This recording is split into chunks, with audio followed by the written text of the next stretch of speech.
তো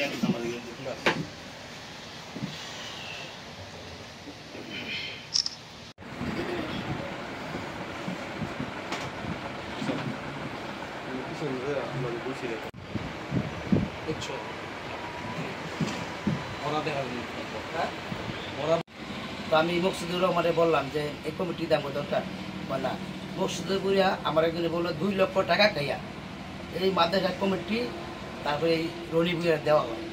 এই কথা আমি বলার কারণে আমার হুমকি ধুমকি করতেছে। হুমকি ধুমকি আমি বললাম কেন, তারপরে এই কমিটির ব্যাপারে আমি কথা বলি, মামলা মন্ত করছি নারায়ণগঞ্জে যে কমিটি বাদ করা হোক। তখন বললো যে মকসুদুর রহমান বললো যে না, আমি এই কমিটির নতুন কমিটি হলে তোমার ছাড়া কোনো কমিটি করবো না। তো আমি এই কথা বলার পরে মকসুদুর রহমান তো বললো ঠিক আছে তোমার নিয়ে যাবো। হ্যাঁ, এই কথা কাল পরশু দিন বলার পরে আমার বললো যে না, এখন কমিটি নতুন হবে, তোমরা কিভাবে আমরা তোমরা বলছো, আমি এটার লোকের নাই। এই কথা বইলা আমারে এখন আমি ফোন ধরলে ফোন ধরে না। তো ওনার টাকা আসসালামু আলাইকুম রহমতুল্লাহ।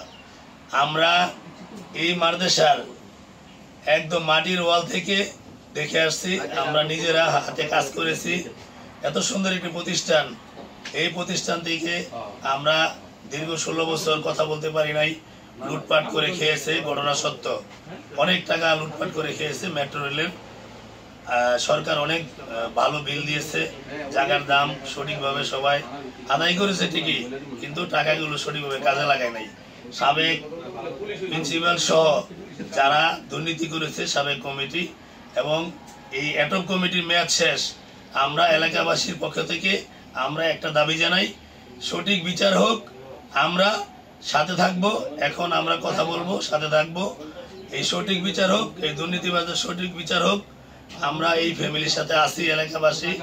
এটা একটা ভালো প্রতিষ্ঠান, এই প্রতিষ্ঠান থেকে ভালো ভালো ছাত্র উন্নয়ন হোক, ভালো ভালো ছাত্র পয়দা হোক, আমরা সেটা চাই। আমরাও এই মাদ্রাসার ছাত্র ছিলাম। এই মোস্তফা আঙ্কেল অনেক অনেক ত্যাগ স্বীকার করেছেন। যে আমলে উনি এই জায়গা দিয়েছেন, এইরকম মন মানসিকতার লোক এখন কমই পাওয়া যায়। আমরা চাই যারা মূল দাতা তারা এটার সাথে থাকুক, তারা সঠিকভাবে পরিচালনা করবে ইনশাল্লাহ। যারা আগে পরে খেয়েছে তারা সাথে এখন যদি থাকে, তারা আরো ভালোভাবে খেয়ে ফেলবে। আমরা চাই সঠিকভাবে কমিটি হোক, সঠিকভাবে পরিচালিত হোক। তাহলে সবাই মন খুলে কথা বলতে পারি, সেইটি আমরা চাই। তবে গেছিলাম আমরা মহিলাদেরও যায় মারতে, আমরা কেউ কথা বলতে পারি না। আমাদের মেয়ে থাকে ঘরে, এই মেয়ে গো মারতে যায়। এমনকি হ্যাঁ, তাদের মধ্যে খারাপ যত কিছু আছে তাদের মধ্যে আছে। এমনকি তারা চাঁদাবাজি সংগ্রামী যত কিছু আছে তাদের মধ্যে আছে, তারা সব কিছু করে। আমরা এটুকুই বিচার আমরা চাবো, তারা যার কোনোদিন কাউকে চাঁদাবাজি মধ্যে মামলা ঢোকাতে পারে না। আমার ভাইকে গড়ে থাকতে দেয় না। আমার বাবার মৃত্যু সজ্জায় ওই সময় আমার ভাইয়েরা গড়ে থাকতে পারে না। গড় থেকে ওই আর্মি নিয়ে ঘরের মধ্যে ঢুকে আমার ভাইয়েরা না তাকে হত্যা করছে, অন্যায় করছে, এই করছে, সেই করছে, মা আমার এই কুড়ালেছে, সেইটা করছে, তারা বলছে।